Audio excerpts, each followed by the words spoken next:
Sebab orang taat itu apa saja yang terjadi, Allah tidak boleh diupat. Allah tetap dipuji.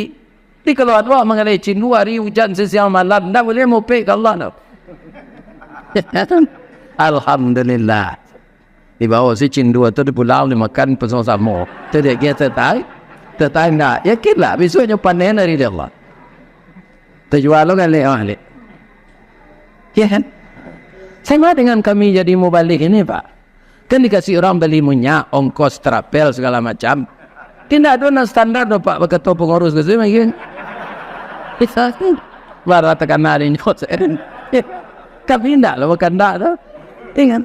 Kalau ambo diundang mengaji ke sini berada dia Pak. Nada. Nada pelak.